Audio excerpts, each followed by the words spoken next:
पहले जो इनको बिजली में छूट मिलती थी वो लगातार कम की गई। जिस तरह की मशीनों की ज़रूरत इनको इस वक्त है, उसमें सब्सिडी की ज़रूरत थी, वो सब्सिडी इनकी ख़त्म की गई। ऐसे तमाम इनके मुद्दे हैं जिस पे मैंने सदन में भी मामला उठाया था। उस वक्त मुझे याद है स्मृति ईरानी जी मंत्री थी और उनसे जाके भी मैं मिला था। उन्होंने भरोसा भी दिलाया था कि इसका कुछ समाधान निकालेंगे। लेकिन कुछ मुद्दे इनके हैं जो राज्य सरकार से जुड़े हैं और कुछ मुद्दे इनके हैं जो केंद्र सरकार से जुड़े हैं। तो अब इस सत्र में तो नहीं, लेकिन अगले जो सदन का जो अगला सत्र होगा उसमें निश्चित रूप से इनका मामला मैं संसद में उठाने का प्रयास करूंगा और इनके बारे में भी पत्र लिखूंगा जो इनके मुद्दे होंगे उसके समाधान।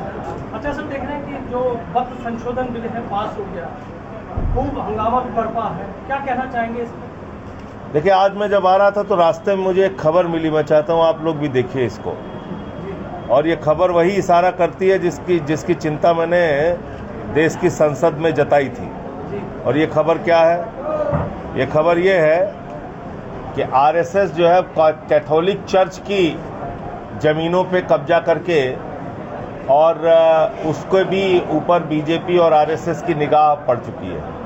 अब ये क्या कह रहे हैं? कैथोलिक चर्चेस के पास बहुत ज़्यादा ज़मीन है पूरे हिंदुस्तान के अंदर, और इसमें जो संख्या लिखी हुई है 17 करोड़ एकड़ ज़मीन है उनके पास। वक्फ के पास तो 9.4 लाख एकड़ बता रहे थे ना, अब कह रहे हैं कैथोलिक चर्च के पास 17 करोड़ एकड़ ज़मीन है। 17 करोड़ एकड़? 17 करोड़ एकड़। मैं खबर भेज देता हूँ आप लोग। तो अब निगाह उस पे है। अगला नंबर किसका आएगा? गुरुद्वारों के पास भी बहुत ज़मीनें हैं। फिर उसके बाद किसका नंबर आएगा? मंदिरों के पास भी बहुत ज़मीनें हैं। फिर उसके बाद नंबर किसका आएगा? जैन धर्म के जो मंदिर हैं उनके पास भी बहुत ज़मीनें हैं। दरअसल ये मुद्दा है क्या? ये मुद्दा क्या है? ये मुद्दा ये है कि नरेंद्र मोदी जी की सरकार पूंजीपतियों की गुलाम सरकार है, और इस बात को मैं शुरू से बोलता आया हूँ। ये पूंजीपतियों की गुलाम सरकार है। धार्मिक संपत्तियों को कब्जा करके अपने दोस्तों को, अडानी जैसे लोगों को इनको देना है। ये उसकी शुरुआत है, इन्होंने वक्फ के साथ किया है। अब इसमें जो संशोधन किया है, मैं जेपीसी का मेंबर भी था वक्फ कमेटी में, वो बहुत हास्यास्पद भी है और आपको भी आश्चर्य होगा कि कैसे कैसे संशोधन लेके आए हैं। इसमें इन्होंने लिखा है कि ऐसा मुसलमान जो 5 साल तक धार्मिक रीति रिवाजों का पालन करेगा, सिर्फ वही दान कर सकता है। दुनिया के किसी भी धर्म में ये बात नहीं लिखी हुई है कि दान करने के लिए आपको उस धर्म के रीति रिवाजों का पालन करना पड़ेगा। कोई व्यक्ति नास्तिक भी हो सकता है, वो भी दान कर सकता है। कोई हिंदू हो सकता है, कोई मुसलमान हो सकता है, कोई सिख हो सकता है, कोई ईसाई हो सकता है। अपने अपने धर्म के लिए भी दान कर सकता है और दूसरे के धर्म के लिए भी दान कर सकता है। भाई, संपत्ति हमारी है, तुम कौन होते हो ये कहने वाले कि आप 5 साल के लिए हिंदू धर्म धार्मिक रीति रिवाजों को मानेंगे तभी आप मंदिरों के लिए दान कर सकते हैं। ये एक वाहियात, बेकार और फालतू का कानून है जो ये लेके आए। दूसरा, इसमें क्या लिखा हुआ है? इसमें लिखा हुआ है 6 महीने तक आपको अपनी संपत्तियों के कागज देने पड़ेंगे, वक्फ की संपत्तियों के। अब ये बताइए, इतना बड़ा झूठ भाजपाई बोल रहे हैं। मुख्तार अब्बास नकवी साहब जब इनके मंत्री थे तो उन्होंने 2019 में एक बयान दिया कि देश भर की सारी वक्फ की संपत्तियां डिजिटाइज हो चुकी हैं, यानी कि उसके कागजात की जांच करके उसको ऑनलाइन किया जा चुका है वामसी पोर्टल पे। आप लोग पत्रकार हैं, जानिए। और खास तौर से मैं इस देश के हिंदुओं को कहना चाहता हूं कि आप लोगों के बीच में कितना झूठ बोलने का काम भाजपाई करते हैं। इनकी असली चेहरे को पहचानिए। जब मैं जेपीसी में था तो एक वकील साहब आए, उन्होंने एक कागज दिखाया। वो कागज बड़ा मजेदार है। 2020 में भारत की सरकार ने, यानी कि नरेंद्र मोदी जी ने, सुप्रीम कोर्ट में शपथ दिया है और कहा है, हुजूर माई बाप, देश भर की जितनी भी वक्फ संपत्तियां हैं, हमने उसके सारे कागजात चेक कर लिए, उसका सर्वे हो चुका, वो डिजिटाइज्ड हो चुकी और वो ऑनलाइन हो चुकी। फिर क्यों तुम झूठ बोल रहे हो कि तुम्हें कागज चाहिए? झगड़ा कराने के लिए, फसाद कराने के लिए, नफरत फैलाने के लिए, गरीबों का नुकसान करने के लिए? क्या चाहते क्या हो आप लोग? इस देश में अमन चैन और शांति नहीं रहने देना चाहते? लोग अपने रोजगार की चिंता करें, हमारा नौजवान कुछ व्यापार रोजगार कर ले, ये चिंता ना आपको नहीं है? किसान हमारा कुछ गन्ने का उसको मूल्य मिल जाए, उसकी चिंता आपको नहीं है? सिर्फ झगड़े, फसाद, नफरत। तो ये है इनका कानून। इसमें इन्होंने लिखा कि गैर मुस्लिम भी इसका सदस्य बन सकता है।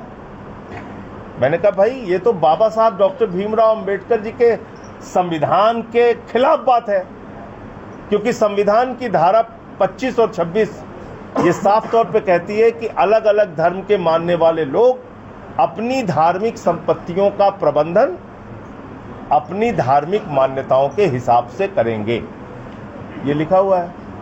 तो आप बाबा साहब के संविधान से ऊपर हो गए, भारत के संविधान से ऊपर हो गए मोदी और अमित शाह। तो इसलिए हमने इसका विरोध किया और जमकर विरोध किया, और इस देश के सभी लोगों को इसका विरोध करना चाहिए, क्योंकि ये कानून भारत के संविधान के खिलाफ है। और अगला नंबर इसमें मैं फिर दोहरा रहा हूं, चर्चों का आएगा, गुरुद्वारों का आएगा, जैन धर्म की संपत्तियों का आएगा, बौद्ध धर्म की संपत्तियों का आएगा और मंदिरों का आएगा। मंदिरों का तो चंदा चोरी का मैंने खुद खोला था भाजपाइयों का। कितने बड़े चंदा चोर हैं लोग। 2 करोड़ की जमीन 5 मिनट में 18.5 करोड़ रुपए में खरीदा है भाजपाइयों ने। अयोध्या का मेयर शामिल था उसमें बीजेपी का। ये बात करेंगे धर्म की। मैंने तो बताया कि आपने डिफेंस की भी जमीन उठा के अडानी को दिया अयोध्या में। कोई बात गलत बोल रहा हूं तो बताओ। तुम धर्म को मानने वाले लोग हो, धर्म के नाम पे धंधा करने वाले लोग हो, देश को बर्बादी की कगार पे पहुंचाने वाले लोग हो। उत्तर प्रदेश का नौजवान रोजगार के लिए ठोकर खाता है तो प्रधानमंत्री जी कहते हैं गोबर से रोजगार दे देंगे, तुम्हारे गोबर से हम रोजगार करेंगे, हमारे यूपी का नौजवान। और तुम लूटोगे देश को अडानी के साथ मिलके, बर्बाद करोगे हम लोगों को। यूपी वाले गोबर से रोजगार करने के लिए पैदा हुए हैं, इतने अक्लमंद तुम हो गए हो। तो इसलिए इस बात को हमें समझना चाहिए, कौन लोग हैं जो देश को लूट रहे हैं। एक प्रधानमंत्री नरेंद्र मोदी गुजरात से, अमित शाह दूसरे राजनीतिक सत्ता पे काबिज गुजरात से, अडानी गुजरात से, अंबानी गुजरात से। उसी गुजरात से बापू थे, राष्ट्रपिता महात्मा गांधी, उसी गुजरात से सरदार वल्लभ भाई पटेल थे। लेकिन आज 4 लोग हैं जो खरीद रहे हैं, जो बेच रहे हैं। ये चल रहा है इस देश में। जेडीयू और टीडीपी को लेकर क्या कहेंगे? इन्हें रोकना पड़ेगा, इस देश के लोगों को मिलकर। मैंने पार्लियामेंट में भी बोला कि सिर्फ 36% वोट भारतीय जनता पार्टी को मिला है। इस देश के 64% लोग आज भी इसके खिलाफ है। और मुझे बहुत प्रसन्नता हुई और अच्छा लगा कि वक्फ बिल के खिलाफ बोलने वाली आवाजें हिंदुओं की थी। 232 वोट में सिर्फ 24 मुसलमानों ने वोट दिया है वक्फ के खिलाफ। 232 में सिर्फ 24, बाकी सारे वोट वक्फ बिल के खिलाफ जो पड़े वो हिंदुओं के पड़े, सिखों के पड़े, ईसाइयों के पड़े। ये इस देश की खूबसूरती है, इसलिए ये देश बचेगा। ये मत सोचिए आप। उसके खिलाफ बोलने वाले नामों में कपिल सिब्बल थे, मनोज झा थे, गौरव गोगोई थे, संजय सिंह थे, त्रुचि सिवा थे, ए राजा थे। इसलिए ये मत सोचिए आप।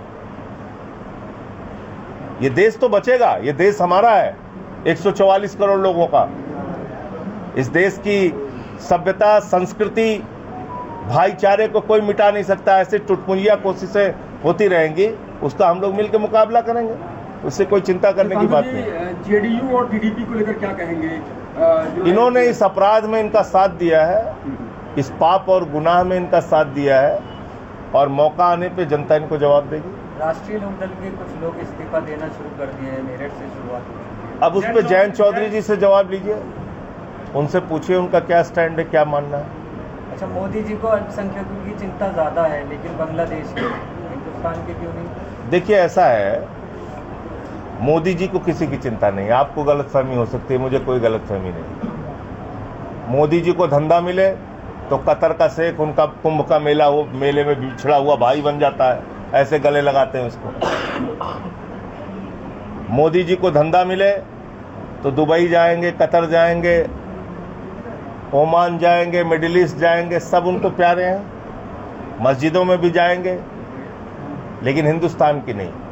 यहाँ नफरत फैलाना है, वहाँ जाके गले लगाना है। इसलिए इन लोगों के लिए धंधा पहले है, धर्म बाद में है। और ना तो इनको हिंदू से प्यार है, ना मुसलमान से प्यार है, ना इस देश से प्यार है, इनको दोस्त से प्यार है।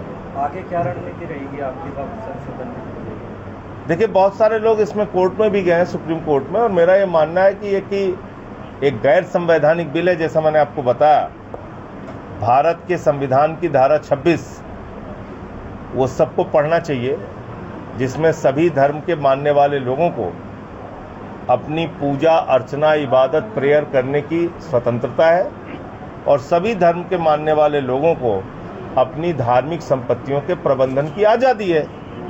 तो बाबा साहब डॉक्टर भीमराव अंबेडकर जी द्वारा लिखे गए भारत के संविधान से बढ़कर न तो मोदी है, ना अमित शाह है, ना योगी आदित्यनाथ। क्या स्टैंड रहेगा? आम आदमी पार्टी का कोर्ट जाएगी? अभी देखना आपको बाकी रह गया आम आदमी पार्टी का स्टैंड।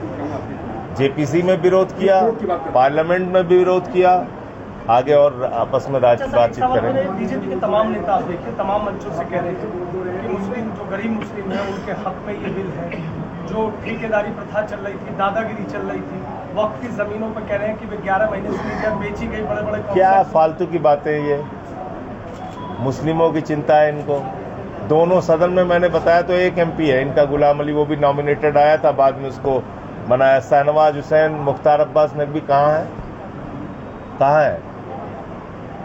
तो मुसलमानों की चिंता कैसे है इनको? ये फालतू की बात है। कह रहे पिछड़े मुसलमानों का हम भला कर रहे हैं। अरे भैया, पिछड़े हिंदुओं का भला करो ना। मैंने तो कहा पिछड़े हिंदुओं का भला करो, दलितों का भला करो, आदिवासियों का भला करो। 80% कमेटियों में आरक्षण दे दो, ट्रस्ट में, कमेटी में आरक्षण दो। दलित जितने भी हिंदू हैं, आदिवासी हैं, पिछड़े हैं, महिलाएं हैं, दीजिए हिंदुओं के कमेटियों और ट्रस्ट में आरक्षण। क्या दिक्कत है? लेके आइए बिल। अगली बात, अमेरिकी टैरिफ पे कुछ कहना चाहेंगे? भारत से होने वाला निर्यात क्रैश होने जा रहा है। देखिए,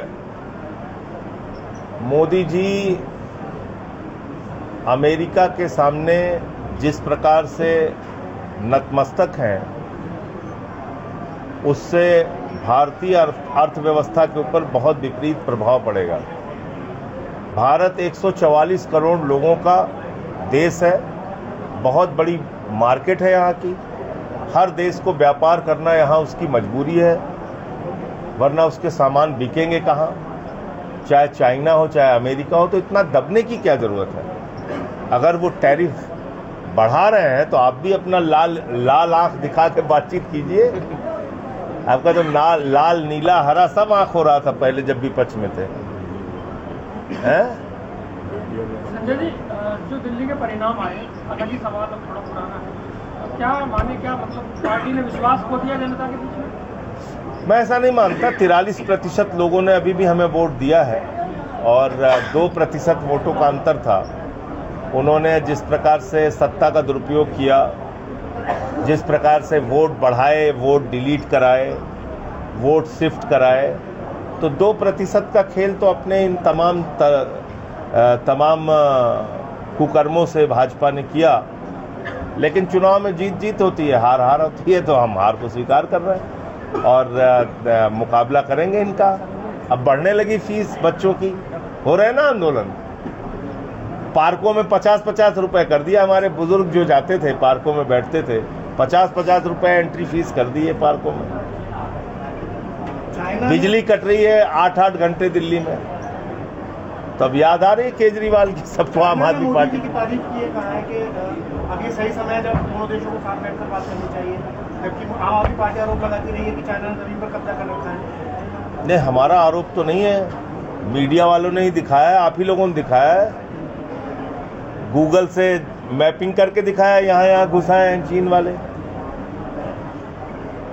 ये खाली मेरा आरोप थोड़ी है। जो सच्चाई है वो यही है कि उन्होंने हमारी ज़मीनों में घुसपैठ की है, कब्जा किया है चीन ने। दूसरी बातचीत का कोई कॉन्क्रीट हल निकल के आए, वो ज़्यादा जरूरी होता है। आप चीन का राष्ट्रपति आएगा, उसको झूला झूलाने लगते हो अहमदाबाद में बैठ के, काम क्या निकालते हो उससे, वो बताओ ना आप।